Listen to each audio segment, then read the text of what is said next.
Tail bone का pen या फिर जो कमर होती है उसका जो सबसे नीचे वाला पॉइंट होता है दोस्तों, उसके पेन का इलाज कैसे करें, वो पेन क्यों उठता है, क्या क्या तकलीफ़ें होती है और उसका सबसे बेस्ट इलाज क्या होता है। तो दोस्तों जनरली जो टेल बोन का पेन होता है वो आपको बहुत परेशान करता है। अगर वो चालू हो गया तो वो कभी इंजरी के दौरान भी हो सकता है, कई बार अपने आप हो जाता है। इसको हम बोलते हैं कॉक्सीडाइनिया। इस पेन में दोस्तों जब आप बैठते हैं तो आपको जो कमर है उसका जो सबसे नीचे वाला हिस्सा है, जो टेल बोन है, वहाँ पे बैठने पे पेन होता है दोस्तों। बैठ नहीं पाता है इंसान ढंग से, पर जब आप चलने लगते हैं तो पेन ख़त्म हो जाता है, क्योंकि आपका प्रेशर हट गया उस टेल बोन से। कुछ कुछ कंडीशंस इस टेल बोन के पेन को मिमिक करती है, मतलब एक जैसे आपको सिम्टम्स मिलते हैं, जैसे कि पाइलोनिडल साइनस। उसके अंदर आपके टेल बोन के एरिया में एक फोड़ा हो सकता है। इसका दर्द दोस्तों चलते हुए भी रहता है और बैठने पे भी होता है। तो जानना बहुत ज़रूरी है कि आखिर वो टेल बोन का पेन कॉक्सीडाइनिया है या कोई और डिजीज़ है, जैसे कि पाइलोनिडल साइनस। अगर आपके टेल बोन के एरिया में कोई आपको पिंपल नहीं दिख रहा, कोई पस का या कोई उस तरह का फोड़ा नहीं दिख रहा, तो मोस्टली वो कॉक्सीडाइनिया, ये टेल बोन का पेन है।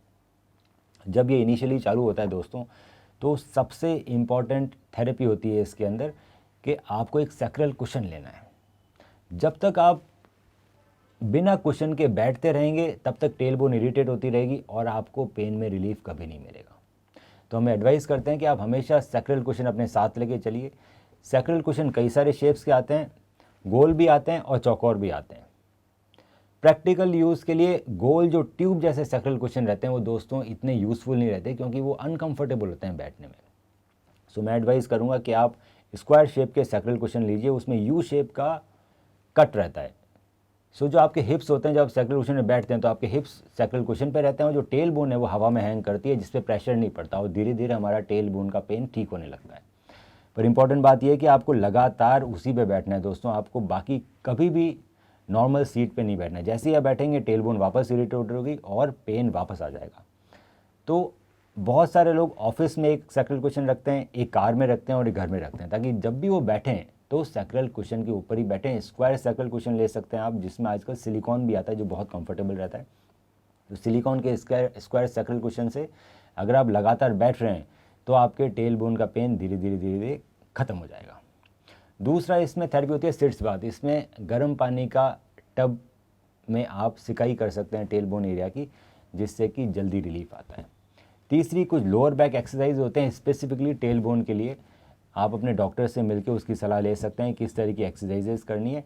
जनरली ये एक्सरसाइजेज लोअर बैक स्ट्रेंथनिंग और पेल्विक फ्लोर स्ट्रेंथनिंग या कीगल्स एक्सरसाइजेज होती है। तो ये 3-4 कंजर्वेटिव मेथड अगर आप अपना रहे हैं, रेगुलर एक्सरसाइजेज, सैक्रल कुशन और सिट्स बाथ, तो आपका टेल बोन पूरी तरह से ख़त्म हो जाएगा और वापस भी नहीं आएगा। पर कुछ कुछ लोगों में ये सब करने के बाद भी टेल बोन पेन ख़त्म नहीं होता है दोस्तों। इस कंडीशन में हम आगे इन्वेस्टिगेट करते हैं, जैसे कि एक्सरे करेंगे, एमआरआई करेंगे उस एरिया की। अगर एमआरआई में कुछ एबनॉर्मलिटीज़ नहीं निकली, जैसे कि इन्फेक्शन या फ्रैक्चर, तो उस पर्टिकुलर एरिया टेल बोन के अंदर हम इंजेक्शन के माध्यम से टेल बोन का पेन ठीक कर सकते हैं। इंजेक्शन स्टेरॉइड के भी लगते हैं और injection PRP platelet rich plasma के भी लगते हैं। दोनों के इंजेक्शन लगाने से टेल बोन का पेन बिल्कुल ख़त्म हो जाता है बच्चे कुचे लोगों में। पर साथ में ये सब चीज़ें करना ही बहुत ज़रूरी है, जिसमें सैक्रल कुशन, सिट्स बाथ और एक्सरसाइजेज है। पर अगर एमआरआई में कुछ एबनॉर्मलिटीज़ निकल आती है तो उस पर्टिकुलर एबनॉर्मलिटी का डॉक्टर से इलाज करते हैं और आपका टेल बोन का पेन ख़त्म हो जाता है। तो बहुत ज़रूरी है कि आप पहले ये कंजर्वेटिव मेथड अपनाएं अगर आपको टेल बोन पेन है। उसके बाद भी अगर ठीक नहीं हो रहा तो आप अपने डॉक्टर से कॉन्टैक्ट कर सकते हैं और वो एमआरआई, एक्सरे और इस तरह की अलग अलग इन्वेस्टिगेशन करा के पता लगाएंगे कि आखिर आपका टेल बोन का पेन क्यों नहीं जा रहा है, और उसके हिसाब से फिर इलाज होगा। आखिरी में इसकी सर्जरी भी होती है दोस्तों, पर सर्जरी के इंडिकेशन बहुत ही रेयर है। मतलब बहुत सारे पेशेंट सिर्फ कंजर्वेटिव मेथड से बिल्कुल ठीक हो जाते हैं। सर्जरी के लिए बहुत कम लोगों को जाना पड़ता है, जिसके अंदर टेल बोन का एक्सीजन किया जाता है अगर वो बहुत ज़्यादा इरिटेटेड हो।